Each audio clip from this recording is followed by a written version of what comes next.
We are just waiting for our presenter, and she's here. Yes, welcome to another episode of Latino World Travelers Virtual Travel Party. We do this every Thursday, and we are so happy that you're here with us to share this experience.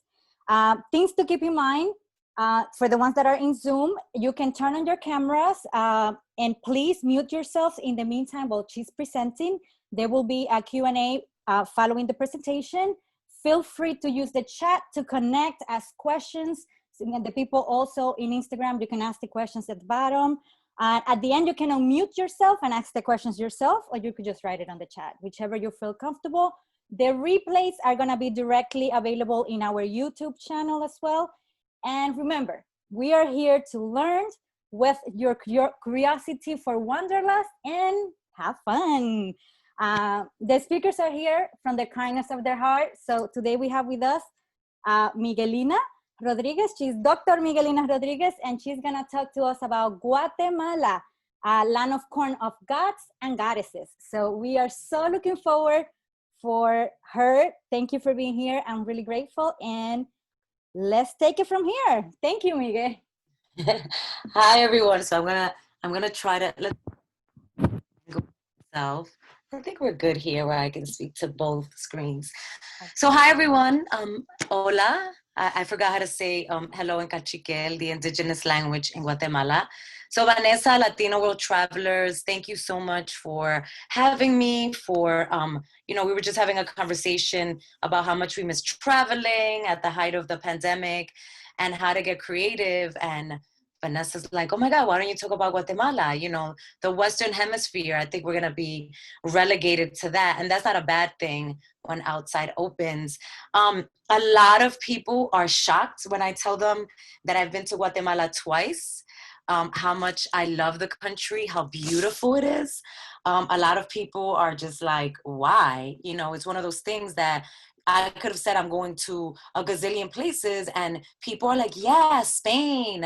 Oh my God, Mexico. Oh my God, Paris. Yeah. But when you say Central America, with the exception of Costa Rica, you get like a side eye, like, why are you going? And I just wanted to, I'm glad you gave me the opportunity, Vanessa, thank you, to debunk a lot of the myths that are centered around not only Guatemala, but a big chunk of the northern part of Central America, and shed light on its beauty, share pictures. I'm an audio-visual learner. I'm an audio-visual instructor. I'm an educator as well.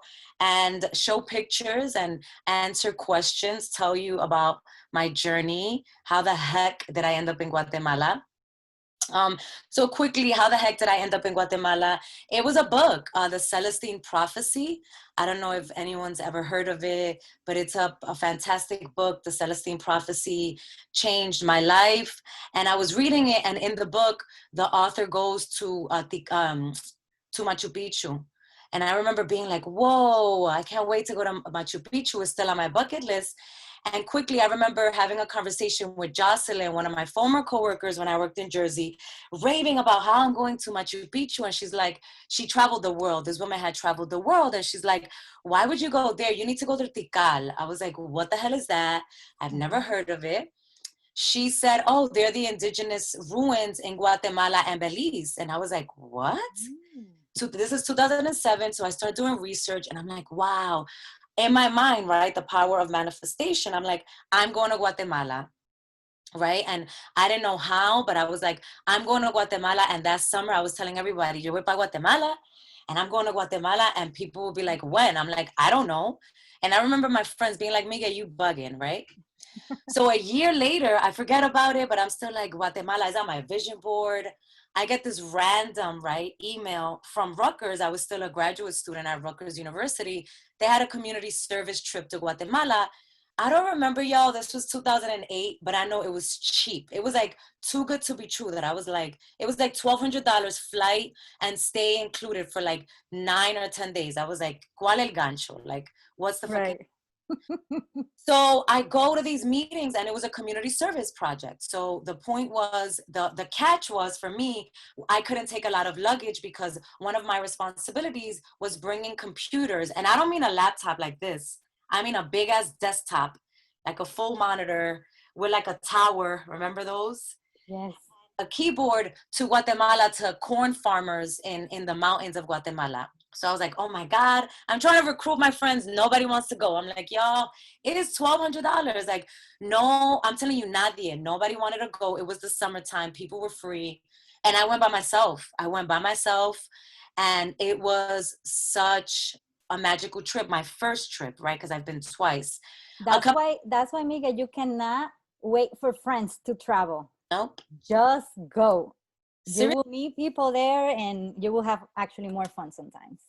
And you know, like that's a great point, because if I had waited, I wouldn't have gone. And the trip was just so magical that it even affected the yoga school I went to last year when I got my yoga certification, right? Being in Guatemala. And I just went, and I didn't go alone. One person I knew from Binghamton, Eric, who is now a dear friend, because of that trip went. I put a call on Facebook and I was like, who wants to go? These are the rules, these are the itinerary. Yo, he's like, fuck it, I'm out. And Eric and I developed a beautiful friendship because of it. So I take it back. When I meant alone, I mean like no family, no friends that I knew intimately then. So me fui, I left. And the funny thing is, like 4 or 5 days before we left, we have a dinner. A professor was leading this trip, and everyone is like 14 of us. I'm the only Latina. Everyone else is, the majority are white, African American, South Asian. Everyone is counting on me. Miguelina, we're gonna count on your Spanish, and we're gonna count on your Spanish. And because you're so fluent in Spanish, we're at this professor's house, and he's like, by the way, the villagers we're going to speak no Spanish. We have one interpreter, one translator. They do not speak Spanish. And we were like, no way. What did they speak? so they speak indigenous languages. The 3 towns I went in, Cachiquel is like one of the main languages. So Cachiquel, for those that know Guatemala, I was in Alta Verapaz and Baja Verapaz. So Cachiquel, Quechi, Iqche, these are very, very similar languages, but Cachiquel being the most, the one that where I was. Spanish is the official language, but that's like, you know, imposed by the government. It's the colonizer's language. And I was like, one of the reasons I decided to go on this trip was I wanted to see Tikal, but I thought it was going to be easy because I spoke Spanish. Oh my. Nope. We traveled to Guatemala with our heavy ass bags, right, with our computers. And we take a pickup truck ride for like 3 hours. And it was one of the most beautiful rides. And I mean, I've been to Switzerland. I have been to France. The Dominican Republic is beautiful. I've been to Mexico. I traveled abroad to West Africa and Senegal. But there is something about the beauty in Guatemala that's like, it's so magical. And I think that when I learned about the country's history and its really violent recent past, and the fact that it still has this beautiful spirit, it brought out its beauty even more. So I don't want to keep talking. I want to show you. Ooh, my phone turned off. Connected. I know, here I am. I'm sorry. Okay. I want to show you all, right? Ooh. Let me ask to join again. Ahí vamos. Can I come right back? Okay, I sent a request. I don't know, Mercury's not retrograde. What is it with all these technical difficulties that we're having? Dios mío, pero nada. Aquí vamos. We're having fun, so don't worry. Just grab my water. Okay, I'm back. Yay. So what I was saying is, you know, no voy a hablar más. I could wait for questions later.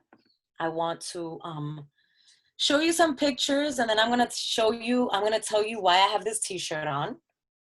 Right, so I have a Monsanto t-shirt. Oh, Vanessa, you're going to share. Okay, I was going to share on my end. Yes. No, I'm sharing. Don't worry. I got you.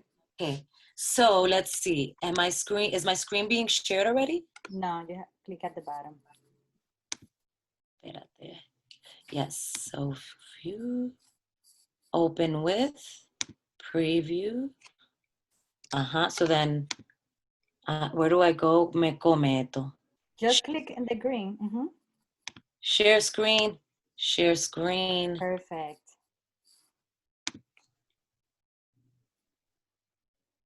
Yes, okay. So let me make my screen brighter. So I've been twice. I've been in 2008 And I've also been in 2012. Let me just scoot over. I think I'm missing the light. So this is the first trip. The first trip was that community service trip. This is Alta Verapaz, one of like the second or third highest area in Guatemala. These are some of the friends that I went with. Okay, let's see. I want to skip real quick because this is Tical. Okay. Textiles, Jesus Christ. Some of the most beautiful textiles I have seen. Vanessa, I don't know if you could put this. So some of the most beautiful textiles, and I have some here. So these things are woven by hand, right? And Mexico, Central America are known for this. Like somebody made this by hand and I bought it for like $6 with this, which is like insane. Because easily I could pay $60, $70 for this, probably more. And I'll show you how they're made. So the colors in Guatemala, it was beyond anything I had experienced. Corn. Why did I decide to name my presentation, you know, the land of corn gods and goddesses? Milpa, or the indigenous name for corn, is almost like gold, right? It's like fuel. It is the crop that is most venerated in Central America, specifically in Guatemala. And there's like positives and negatives to it, right? Because of past policies in the United States and because of banana, right? Banana was a very controversial crop. A lot of the most fertile flatlands were actually sold to US investors in the 1800s and early 1900s, and the indigenous people were chased away into the mountains, relegated to plant corn in like hilly areas. When you tell people that in the US, it's like, oh, I thought corn needed to grow like in a flat plain. And these folks and their ancestors learned how to plant corn in hilly areas, and I have a picture here. I'll be honest with you, my first trip, I was there for 12, 11 days. I couldn't eat corn for like 6 months. I couldn't see a tortilla. I didn't want to see corn on the cob.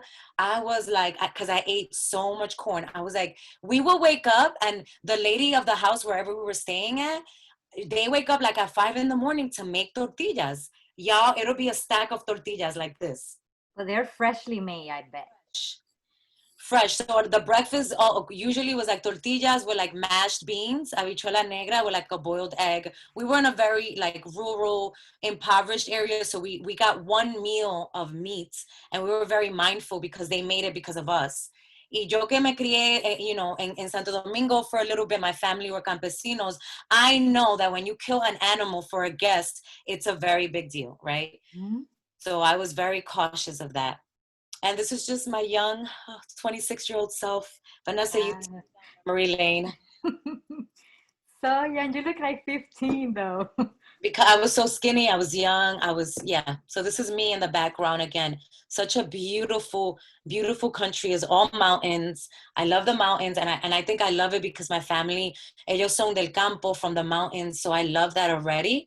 But going to Guatemala, and then that same summer I went to Switzerland, two very mountainous countries, it just solidified I'm a mountain girl. So this picture, one night we were hungry, and like William, the professor we were with, he comes out, and one of the gentlemen I was with, Jason, one of the gentlemen on the trip, he was like, Skittles.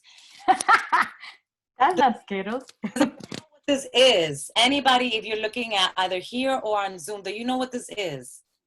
You could type it, or anybody? No? Is it ciruela? It's coffee. No. It is coffee. So that's what coffee, your beloved coffee, looks like. Somebody guessed it. That's what coffee looks like. So in Alta Verapaz, we were staying in a coffee plantation. So they take it and they dry the seed. You have a really big surface, and they dry it, and that's coffee. Guatemala is known for three main crops: corn, coffee, and it is one of the biggest producers of cacao. So the chocolate that we buy, the Lindt and the Ghirardelli and all that expensive shit, some Mayan farmer is picking that cacao in Guatemala and not even enjoying it in its processed, you know, form. They don't, it's not a culture of like chocolate the way we know it. And it's so interesting that summer I go to Guatemala in August, and then I go to Switzerland in September, and I get to see the crop from like it's organic roux to it's refined roux. And I was like, wow, capitalism. So that is coffee. We went on many hikes. We took a lot of hikes, and we would take hikes and just run across things like this, rivers. I'm gonna skip this because I wanna talk about this. So this is the way corn grows. These pictures are old, so they're a little small. Vanessa, thank you for extracting them. So this is all corn, and if you know anything about agriculture, you know that corn ideally should grow in a flat plain, and this is what the Mayan farmers were relegated to, right? This is all corn, right? And like, I wanted to share this. It's a little blurry, but it says, por la tierra, el territorio y la dignidad, mujeres mayas y campesinas en pie de la lucha. So this is loosely translated as like, for your land, for your territory and your dignity, Mayan women and country women are, they're standing up for their rights. So a lot of activism in Guatemala, and when I learned the culture, some people, they're saying they can't hear me. Can you hear me on Instagram? Okay. So it may be, como dicen, allá, because one person said they can't hear. I just want to make sure.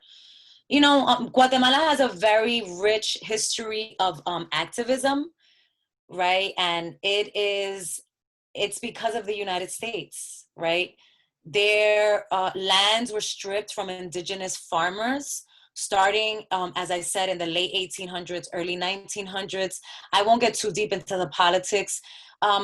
Guatemala did have a dictator at one point in history, and the dictator was backed up by the United States, who was selling like arid, like fertile land in Guatemala to U.S. farmers, especially around bananas.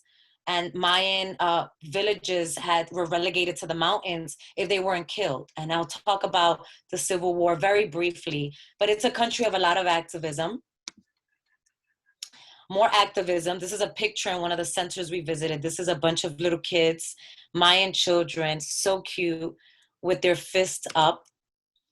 A big issue in Central America and in Mexico, part of South America, is the fact that the governments there want to impose Spanish only in education. And this sign says, la educación bilingüe es un derecho de los pueblos indígenas. It's like the bilingual education is a right of indigenous towns, where they want schools to teach students quechua, cachiquel, right? Because it's a language that's very old. It's not even a language, it is a language, sorry. They're called dialects, but in anthropology, we're learning that they're languages in their own right. And there's a push because a lot of children, not only do they not want to wear Mayan garb anymore, they want to wear jeans and they want to wear lipstick, but they also now want to speak Spanish because they think it's cool. And their indigenous language is so uncool, and that's scary because when a people lose their language, they lose almost everything. Yes. So this is a second town we went to, Comalapa. Comalapa is a higher than Alta Verapaz, so we went higher into the mountains. This particular town was known for muralists, women muralists, especially during the Civil War, which was at its height in the 60s, 70s, and 80s. Women in this town got together and painted all these beautiful murals depicting the atrocities. Comalapa was also one of the towns where the biggest human burial site in Guatemala was found. So during the Civil War, the Guatemalan government and the US government combined just killed hundreds of thousands of indigenous Mayans, and they would come and take your son or your husband or your brother from your home in the middle of the night, torture them, kill them, and put them in these human graves. And Comalapa was one of the biggest ones. So it was, it was, and I appreciated that we saw the beautiful side of Guatemala, but we also saw the really painful side. This is me on one of our tours. That is all corn behind me. All of that is corn. This is corn. It's called milpa in Guatemala, MILPA. And they make a very interesting alcoholic drink called kusha. So they ferment, y'all. I was drunk. I was high. I was like, I want more of this. It was delicious, but it was interesting to see what our people do with the resources that they have, right? And where I come from in the Dominican Republic is sugarcane. That's what God, thank you, baby Jesus, we have rum. Right. Same thing with sake, the same thing with rice wine. This is meat, akusha is what you do with corn. Some of the Mayan women in Alta Verapaz and Baja Verapaz, they would come around because they knew los americanos con la computadora, the Americans with the computers. And think about it, a lot of these people, women, adults, had never seen a computer. It's 2008, so don't judge me. I took a digital camera and I would take a picture and I would have a swarm of children like pulling at me because they wanted to see a picture of themselves, because a lot of them, they seriously, it was very rural, no mirrors, no electronics. So this was the real deal. But it's beautiful because every town has different garbs. Like people that know Guatemala very well, if they see someone dressed with a specific textile, they know the town that they're from. Men, they would just sit around, a lot of staring, which I'm used to. And then I show up and, I'm not black, but then I'm not white. And I have this big curly hair. And some of them spoke a little bit of Spanish, and they're like they didn't know what to do with me, because honestly, half of the group was like dark skinned black, half of the group was white, and then like me and another South Asian girl. And then the South Asian girl, she had long straight hair, so it was kind of like, oh, you're one of us. And then it's like, it was funny, they wanted to touch my hair a lot, touch my hair. And of course, I would let them. I wasn't hung up if they asked me. These were the little girls, so funny, so much personality. Wow. The marimba is an indigenous, it's like a xylophone in Guatemala. And whenever we went, it was like traditional for them to play the marimba for us. It was really, really beautiful.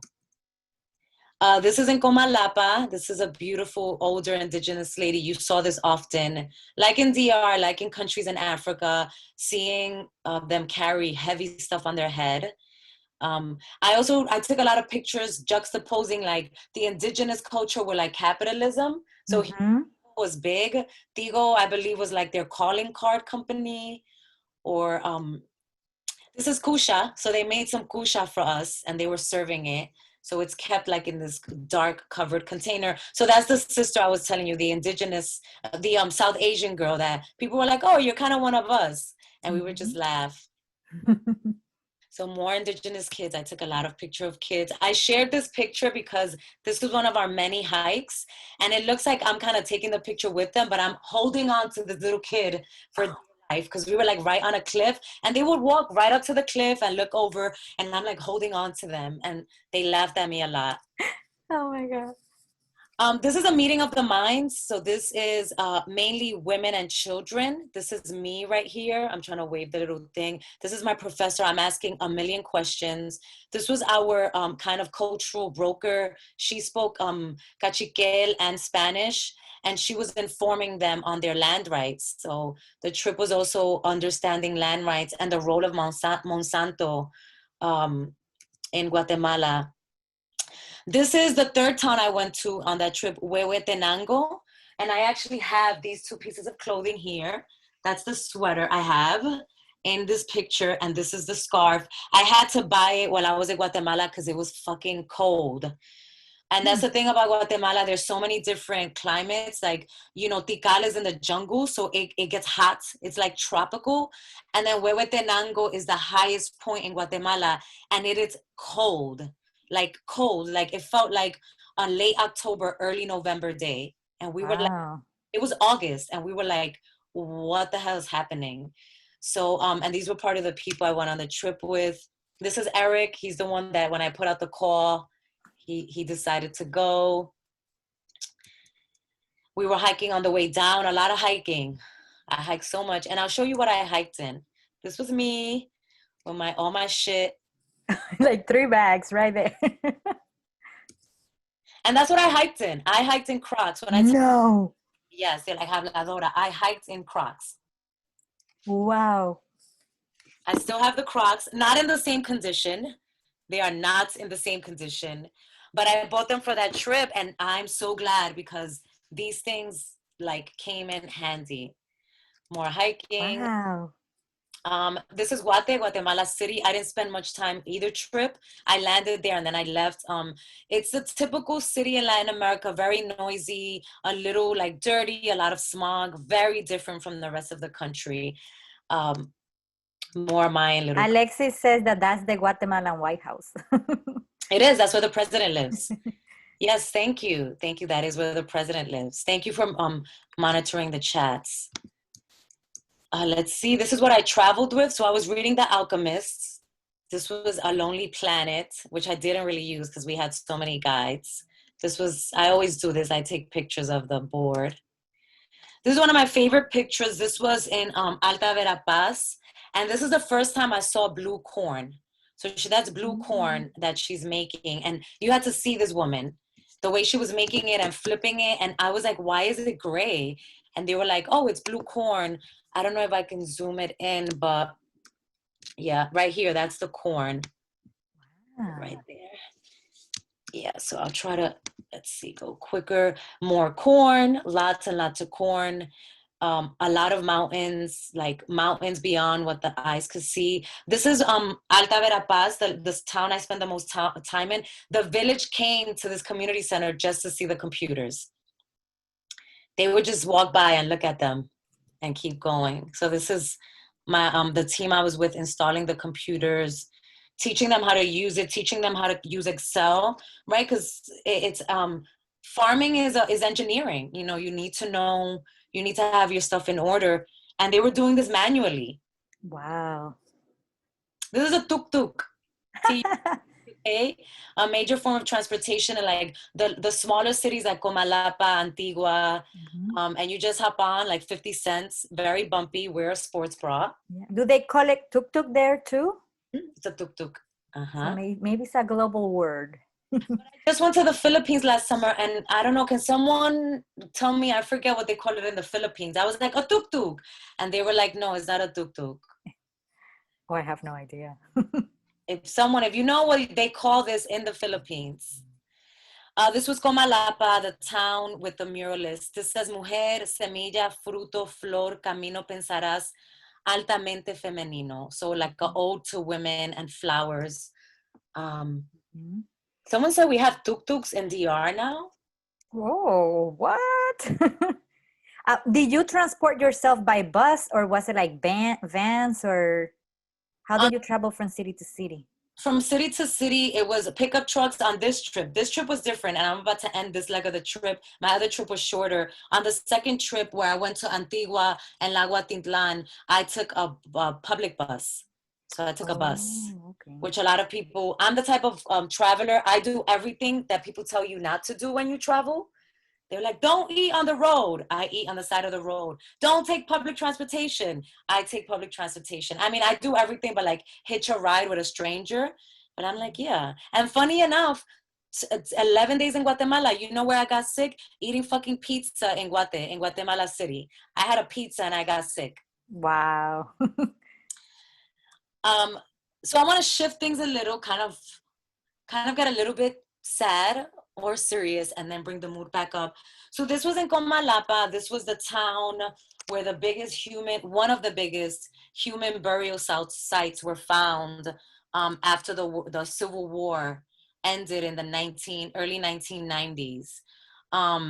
And this was on the site of that burial. There's a memorial, and when you go, you just pay your respects. We were lighting candles, and this was our tour guide, and I feel so bad I don't remember a lot of their names. Her two brothers, her father, her uncle were killed in the Guatemalan Civil War. And the thing about the Guatemalan Civil War is, esto fue ayer, right? It just ended in the early 1990s. I don't know about anyone who's in either the Zoom or Instagram. If you can just kind of put like a star or a yes. If growing up, when you were watching the news, especially Spanish language media, you always saw Guatemala being depicted along with Honduras or El Salvador, like, eso se está acabando para allá, like the world is ending. All they're doing is killing themselves, and like all these guerrillas. That's the Guatemala I know. Like I'm telling y'all, when I told my family I was going to Guatemala, they're like, mija, ¿y pa' qué? Esa gente se están matando. I'm like, that was years ago, and you don't know why there was a civil war. The U.S. actually played a big role, and the civil war was over three things: bananas, cacao, and coffee, believe it or not, especially bananas, right? And it's healing from that, and I'm going to get to Rigoberta Menchú in a minute, but yeah, that's why I'm glad, Vanessa, you're doing this. And I'm glad that I traveled there twice because I got to see for myself. It's safe. It's beautiful. It's one of the safest countries I've been in. But if you were to like pick up a newspaper or a textbook, you would never think that. No, Ne- at all. never, never. Especially if you live in the United States too, because the way Latin American countries in general are portrayed in the media is usually very negative. And this is what I teach a Latino in the US course. And this is the book we're using. And it covers a lot of like the role of the United States and a lot of those civil unrests in Guatemala, in Honduras, in El Salvador, in Colombia. You know, a lot of the civil unrest that we've experienced in Latin America is because of US intervention. And then they back up like these ruthless dictators. And when the dictator starts to wow out, the US is like, oh no, we need to oust them. Or they paint the country as communist. Guatemala was depicted as a communist country because they had a very liberal president, and his name is evading me. His name is evading me, but hopefully it'll come. Or if anyone knows, oh my God, it's not Ulloa. It was like he was president in the 50s and 60s, and he was a liberal. And what he did as soon as he took hold in office in the 50s and 60s, he redistributed land. So he's like, all right, there's 100 acres of land in Guatemala. Like everyone's gonna get a fair share. And the U.S. and wealthy white Guatemalans were like, absolutely not. So the U.S. started spreading propaganda that he was a communist, and there was a coup d'etat, and they outed him. But and part of the reason why I decided to wear my Monsanto, so I wanted to show you, this is my t-shirt, Snow White with the Wicked Witch. Monsanto is a big US company that provides seeds and fertilizer and all different types of products. They have infiltrated almost every corner of Latin America because what they do is they patent seeds, and they buy out farmers, and the farmer's not allowed to plant crops, whether it's banana, whether it's coffee, whether it's sugarcane, whatever it is in the Dominican Republic, in Guatemala, and Honduras. And they have like a close to oligopoly. And a lot of these farmers are now left like that's their livelihood. And now they can't even farm. Monsanto's the devil, y'all. I said it. That's wild. Monsanto is the devil. And I went to Jarabacoa in DR like 4 years ago, and Monsanto, everyone, Jarabacoa is the heart of agriculture in the Dominican Republic. That's where most of our goods come from because it's a valley, but then it's mountainous. So todo lo que uno le tira a Jarabacoa se cosecha because it has such different temperatures, and Monsanto has infiltrated like every corner of Jarabacoa. But that's a whole nother conversation. I want to shift real quick because I want to get to the second trip. Just this is the time when they were making the chicken that I mentioned earlier. How is that chicken cooked? They like stewed it. They stewed it. You know, it wasn't like tú sabes el sazón dominicano. It wasn't that. It was good, but it's very different. That's one thing. I'm very clear. I'm very transparent. The food in Guatemala didn't wow me, but I'm also very picky. I was also in very rural, indigenous, impoverished town, so I understood that. But a traditional dish that I had for breakfast, like I said, was corn tortillas, smashed like refried beans, kind of, boiled eggs, and plátano maduro. That was good. It's just when you had it every single day. Yes. But maybe when I go back the third time, I hope to go back next year, I have a different gastronomical experience in Guatemala. I wonder if they have like these 5-star restaurants that use authentic ingredients just to like elevate them. Because I know Mexico does that, and Peru, but I'm not sure about Guatemala. Hopefully, Guatemala now is getting a little bit of buzz. What is it? What's it called? What's The Hobbit? What movie is that? The Hobbit. I never watch any of those. Is it Lord of the Rings? One of those movies had like a little town. Now they built a little town in the mountains in Guatemala, and all these fans are flocking to Guatemala. Lago Atitlan, which I'm going to show you pictures of in a minute, that's gaining a lot more. Like I'm seeing a lot more people going to Lago Atitlan. So maybe, you know, the culture in Guatemala gets a little bit more attention. I just want to go through these pictures quickly. This is coffee. I drank a lot of delicious coffee. Imagine you just wake up, the coffee's drying, they grind it, and they make it. It was delicious, like very sweet, very, very sweet, but very, very good. This picture, what little kids do in DR. I don't know, Vanessa, what is this called? I'm not sure. My brothers played it, but I never did. But it was just nice. Like, oh, we have that. Mm-hmm. Gallo. It's the way like we are resourceful when we don't have a lot. Yep. We just make it up. Yep. And I think that's what's being Dominican and going to Guatemala gave me a different perspective. Gallo is the official beer. Very good. I celebrated my 27th birthday in Guatemala, and this was the night I turned 27, and we drank Gallo. The church, Catholicism, Christianity is very big. A lot of evangelicals. So it was kind of like this mind fuck. You would hear like church, full blown, and then you look in and everybody has like traditional Mayan garb, and I was like, wow, colonialism, right? It's still so vivid. My favorite picture. This was on my second trip. This is the way they weave. So this is the scarf I showed you all earlier. And this is made by hand. This takes her she told me it takes her about 2 to 3 weeks to make. No. And you sit there and you like, but I mean, you know, you stop, you go, you stop, you go. You like press it and it's like, it's a loom. It's a handheld loom. They sit like this. This is called rock pose in yoga. They sit like this for hours. And this woman is an elder. And how much does it cost? I paid like $6 for this. No. And for like weeks of work. This is one of the like, I don't want to say flimsy, but this is like a scarf. They have like runners, and I don't have it here. All my shit is in storage. I was trying to find it. Oh, beautiful. Huipil. They're very big on huipils. This is a huipil. Y'all, I'm not even doing it justice. Like, this was made by hand. Somebody made this by hand and then embroidered it by hand. And when she told me the price, I was like, oh my God, I paid like $15 for this. No way. And this so beautiful. Handmade. And this is a garb made in Antigua. So if I were to wear it, they would know that this was made in Antigua because of the print. You know, okay. Yeah. So I want to move. So, this is Antigua. This is my second trip. I went back in 2012. My first trip was like a community service trip. I was there longer. The second trip was like heartbreak. I'm going through my dark night of the soul. I need to get the fuck out of the US. It was 12-12-12 when the Mayan calendar was ending and the world was coming to an end. And I went right towards the source. People were like, you're going to go where the world is ending? I'm like, uh-huh.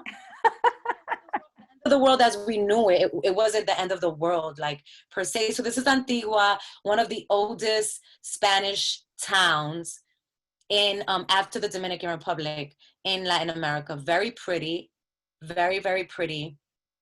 So if you've been if you've been to one like colonial town, you've been to them all.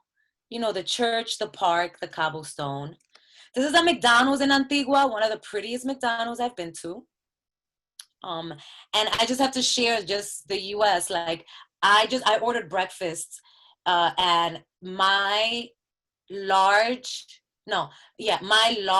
drink was the size of our small here. So very small portions. This is Pacaya, one of the highest mountains, one of the highest volcanoes. A lot of volcanoes in Guatemala. And look at the shirt. Go back. Do you see what it says? Which exactly. Even back then. Yeah, Brujas of Brooklyn was just being birthed in 2012. We had just had our first retreat, Vanessa. That was back then? It's so long ago. 12. So hiking, this is an old church, and that is those women there. That's where I got the huipil. This is like an abandoned church, and this is where I got the huipil. I want to get to Lago Antitlan, and I'm almost done with the pictures. ¿Qué pasó? Oh, I skipped it. Did I skip it? Where's the lake? Give me a second. Hold on. I had it over here.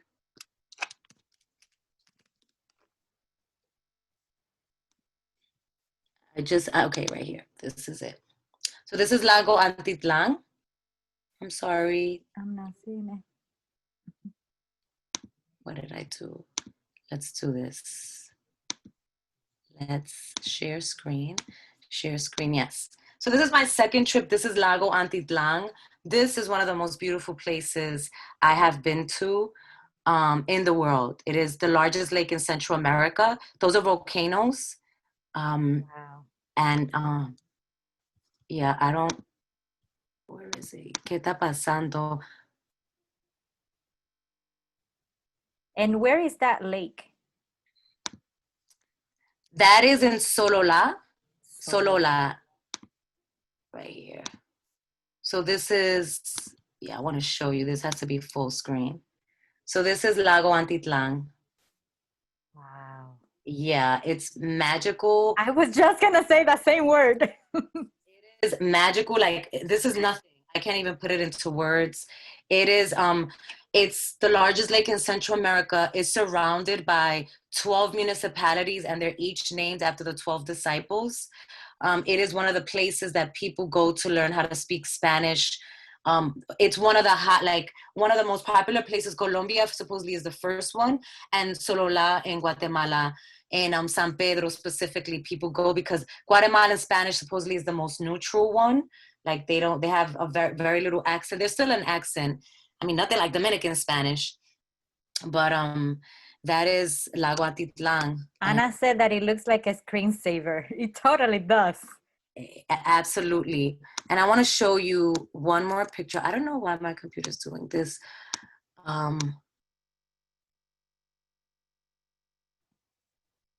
Okay, lake. It doesn't want to go to the next picture. Okay, let's see. I'm almost done, and then I'll answer any questions. She's about to put the next picture. Okay, right here. So this is what I just showed you all. This is, so I Googled like yoga in Guatemala because I thought I wanted to do my yoga certification back then. And they have an amazing farm. It's called the Mystical Yoga Farm. It's run by School Yoga Institute, and I wanted to visit. And this was back in 2012. So I went to Guatemala City, and then I took a bus to Antigua.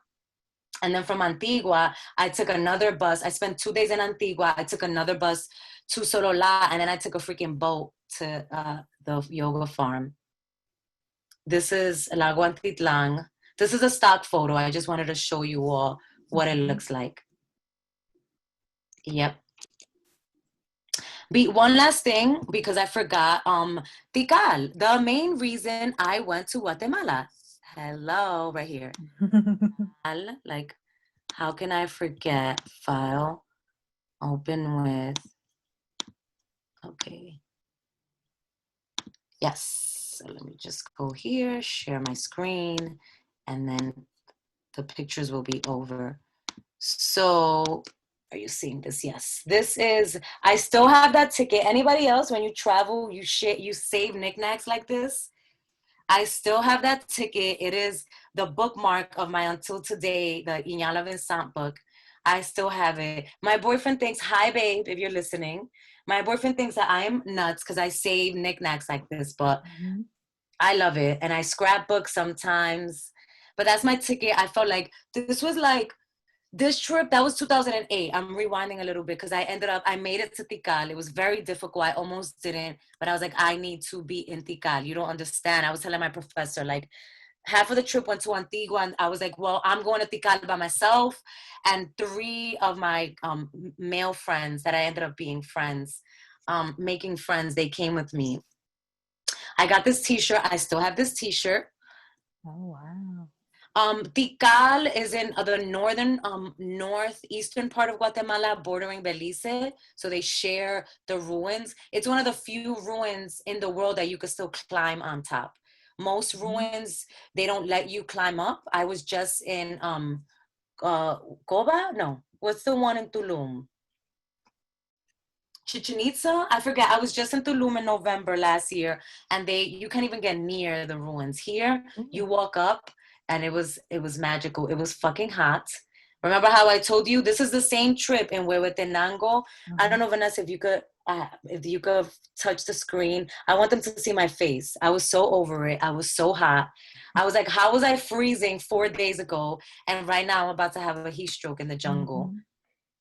Alexis says that they're trying to make it a resort now. Oh my God. That sucks. Oh my God, your Mayan ancestors are turning in their graves. This was me on top of one of the highest points. I look cool, but I actually had a really small panic attack because I got up there. I was like, yes, I meditated up there. Like, it was so magical. And then I was like, I gotta get down. And literally, like, I panicked. My palms started sweating, and my friends were able to coach me. This was me again, looking cool, but shitting bricks. Freaking out. Jaguar, like it's one of the largest pyramids in the Mayan culture, and it is dedicated to the sun. This was just us being silly, trying to hold. That's a cool picture, though. So you can't go up this ruin anymore, but you can climb onto the other ones. And that is it. Someone is asking, are there places to stay nearby Tikal, or like did you just go for the day and came back to wherever you were staying? No, we went for the day. The way it works is there's places to stay, plenty of places to stay, but they actually have a really cool service. You leave, like, it's far from Guate. It was like a 6-hour ride, probably more. So you leave like 1 o'clock, 2 o'clock in the morning. And the bus that I took, the seats reclined like a bed. I mean, it's nothing super fancy, but it was clean, air conditioned. And then you sleep, and when you wake up, it's like 7 o'clock in the morning, and you get there, and then you go to the park, and then on the way back, the same thing. They pick you up, and in that point, it wasn't so late, so we were able to get back at a decent time.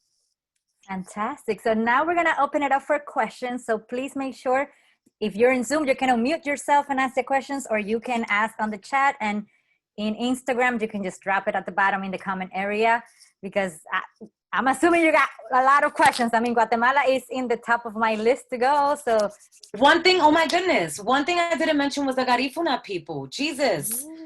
The Garifuna people, the descendants of they were not enslaved Africans, well, formerly enslaved Africans and Carib and Arawak indigenous people.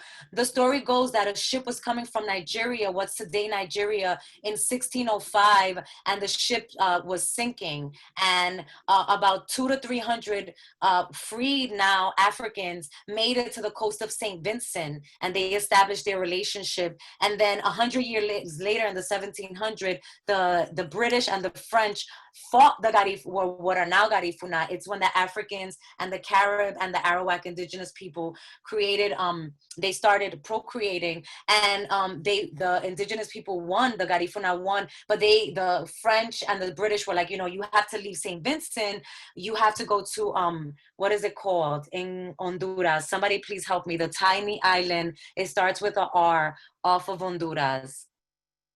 There's a tiny, beautiful island off of Honduras. I knew I should have written this down. Oh, Rotan, R-O-A-N, okay. Rotan. If please, somebody Google pictures of Rotan, R-O-A-T-A-N. When I saw it, I was like, geez. And from that little island, the Garifuna people multiplied, and they are largely in Honduras. But in Guatemala, they're in Livingston. I haven't been to Livingston yet. That's the next trip. That's on the Caribbean coast. So it's interesting. They're dark-skinned Black Guatemalans that speak Spanish. They speak Cachiquel, but then they speak their Garifuna language. Garifuna is actually the language. The people are Garinagu. So the Garinagu people are the people. Garinagu, Garifuna is their language. Wow, I almost forgot that. Some of my peoples would have not let me live that out if I forgot that. Garifuna punta, si tú quieres bailar. Hola. Sopa de caracol. Hey!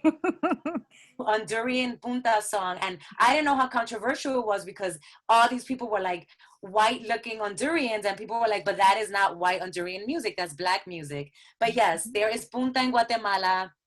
There are black people in Guatemala, in Livingston. That's it. That's what I wanted to say. Yes. Awesome. Questions. Did you go enjoy the nightlife there, or because you were with a group, like you stay with whatever they were doing? No, two very different trips. The first one was community service. We were in Guate for one night, the city, and then we left. And when we went to Tikal, that was for that trip. We were tired. So no. And then the second trip, it wasn't. I was just crying and meditating and doing yoga, so I didn't get to do the nightlife. Good question though. Maybe next time. You're going to Livingston, right? So I'm going to Chichicastenango, one of the biggest markets in Central America. Both times I went, I was trying to go to Chichicastenango. And I went crazy with the markets I already saw in Guatemala. I can't imagine Chichicastenango. I'm taking notes because, I'm going there. So what questions do you guys have? This is your chance to ask any questions. Let's see. How is the exchange of money? Like, do you think it was beneficial or? I forgot, the quetzal is their national bird, beautiful bird. And that's the money I should have shown you. The money is beautiful. You know what, can you give me 30 seconds? I know where it is to show you the money. It's so beautiful. Are you guys ready? Are you guys thinking of going to Guatemala as well? What would you like to know because you want to go there? This way we can ask her now. It's funny, the wallet that the money is in is from Guatemala. And again, this was like $10, a leather wallet. Wow. And this is where I keep all the money from the countries I've traveled. And Guatemala is I don't know, I thought it was so pretty. This is the money. Wow. Sorry. So this is a quetzal. I love how like the show it again so I can show the people in Instagram. This is a quetzal. I don't know. I like this. I was like, I've never seen this. So this is the money. I don't know the exchange rate. That's wow. Yeah. Someone's asking about solo travel. I recommend it again, but I'm not your typical. I only do resorts traveler. I go off the beaten path. Guatemala's safe. Obviously, don't go out there being reckless. You're mindful, and you, especially if you're a woman traveling alone, even a man, be mindful of your surroundings. But I would definitely go to Guatemala alone. As long as you plan your activities in advance and like with reliable sources, maybe you could go through the hotel and they can find you a tour guide, or that you can go, that is trusted already, that has been vetted by the hotel itself. Right. And if you're outdoorsy and you like the hiking and the camping and the etc., Guatemala is great for that. There's a lot of rivers, a lot of beautiful hikes. What is the best time of year to travel? Guatemala is one of those countries, as you saw from my pictures, that you're going to get hot Caribbean, tropical, to like arid, almost desert, to like cold, fall in New York City weather. So I recommend any time of year. Someone is asking, what do you want to do in Chichicastenango? Shop. To go to the markets, right? But markets is not only to shop, like you get to eat, you get to experience. I heard that Chichicastenango, so good question. It's tied in together. Supposedly one of the best times of year to travel is Semana Santa, Holy Week. I heard these people like Guatemalans don't play with the Holy Week. And Chichicastenango has like a huge procession, and they do make floor murals out of flowers and out of like beans. And Holy Week is usually like the week right before Easter. So from Palm Sunday all the way to like Good Friday, and then Sábado de Gloria, and then Easter. Yeah, extravagant. Hold on. Mom, Hey. espera a alguien. No, Están tocando. no puedo bajar ahora. Ni yo. Okay. Domingo. Oh. So yeah, Hondurans, someone said, oh, hi, Felicia. Hondurans go all out for Semana Santa. So there's a lot of overlap, especially if we look at geography and history on Guatemalan, Honduran, Salvadorian culture, a lot of similarities. Are there any other cities that you would like to visit or you recommend people to visit besides the ones that you have already been? Livingstone, Chichicastenango, I'm back. I traveled a lot throughout Guatemala. Like, you know, my first trip, I went to like 6, 7 different towns, all of them very different. My second trip, I went to 3. I mean, there's a lot more to see, but that I would highly recommend is Livingstone. But if I had to tell you one place to go in all of Guatemala, it would be Lago Antip. Okay. Please. Gayla is asking, could you share again that book that you use in your class? I think it's Latinos in the US. Yes. There is actually a better book. Oh, let me show because she's in Instagram. So this is good. There's a better book called Harvest of Empire. Harvest of Empire by Juan Gonzalez, even better. This is a very good book, but Harvest of Empire does a really good job of showing how shitty the United States has been to Latin America. And they cover a lot of Guatemala. An amazing, really sad, but amazing documentary, When Mountains Tremble. When Mountains Tremble. And that's Rigoberta Menchú. I'm going to share my screen one more time. Rayo. Se me cerró de nuevo. Okay, I'm back. I want to share my screen one more time just because I need to show you all this powerhouse. And I'm just going to do Rigoberta Menchú. I'm going to go to Zoom. I'm going to do share screen.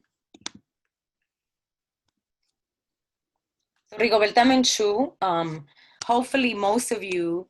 Anna, are you still on? ¿Pero qué con este teléfono?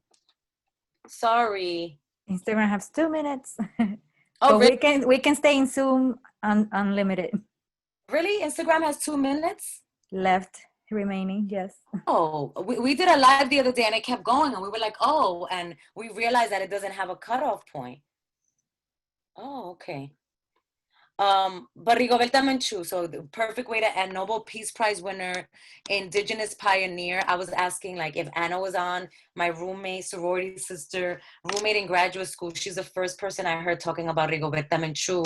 And she's a very important figure, not only for Guatemala, but for the world.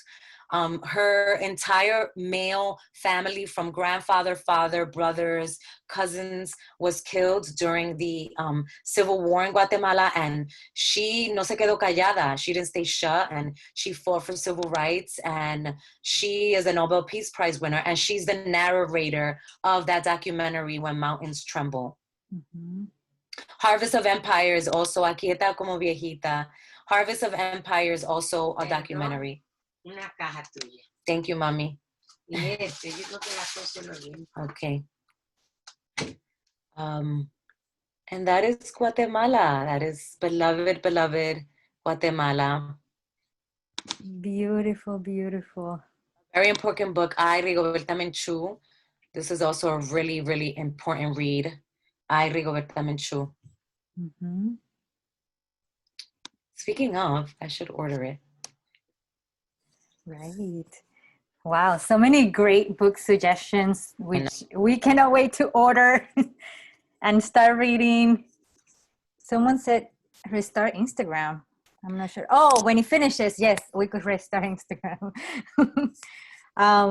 If you guys have any questions, please, let me just share. Yeah, but I will just posted again. So Instagram ended. Mm-hmm.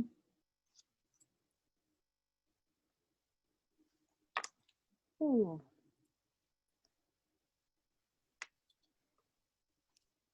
So I'm here for a little bit Mm-hmm. to answer any questions. I shared a lot. I know.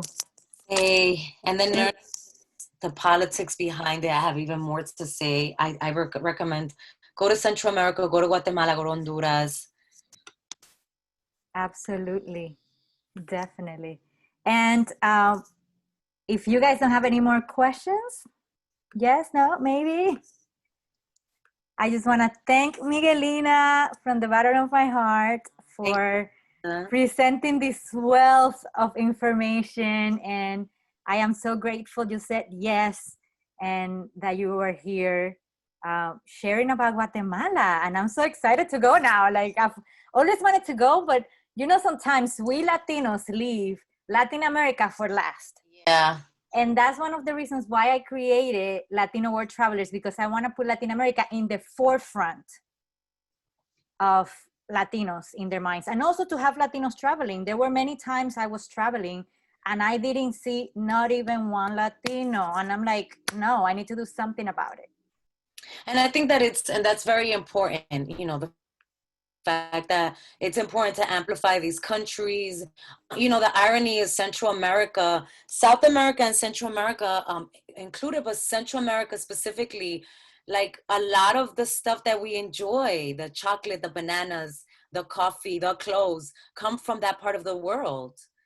You know, so a lot of the luxuries, quote unquote, that we, you know, we have in the US are, you know, the acotilla, like Dominicans say, at the expense of countries in Central America and South America. Obviously countries in Asia as well, but you think of exploitation and child labor and, you know, outsourcing, and you would never think Central America. And I think that independent of Guatemala, I appreciate you doing this, because it just, you know, for me, I don't like basic shit, and I don't like traveling to a place because like everybody's going. I went to Bali, but I went to Bali last year, but I had my mind on Bali for years, like for years. And I went and it was beautiful, but it was also like, there were areas that were so commercialized that it was like, I don't even feel like I'm in Bali, you know?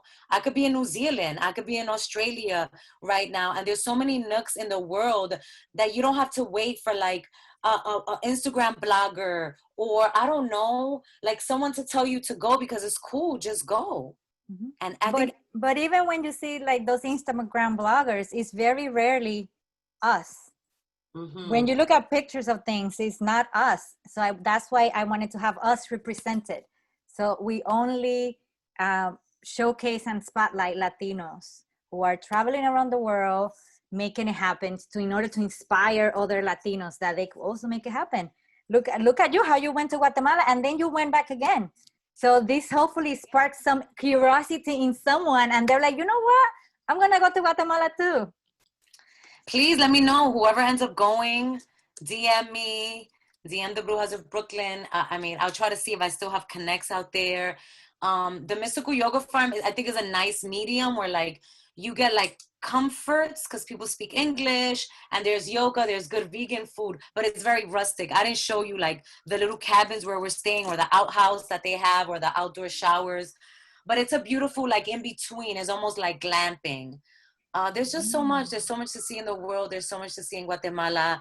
So please travel alone. Like Vanessa says, invite people, but if they dragging their feet, don't wait for people. Don't wait for people at all. No. And this is like about episode 54. So we have covered many, many other countries in this virtual travel party since the pandemic started. So more than welcome to see our YouTube channel, because that's where we have all of them. And every single presenter is a Latino who's like showing us. Now, we also have more virtual travel parties coming up. So I'm going to share. We have Czech Republic. We have Bosnia. Go to Prague, Herzegovina, and to Belgium. So you could write down the dates and make sure you're following us on Instagram. Mark your calendars. We have a Facebook group in which you can connect with a lot of other Latinos, share your travels, and more than welcome to join us. And of course, follow us on Instagram and tag us on your pictures, because this way we can put you on our profile too and spotlight you, of course.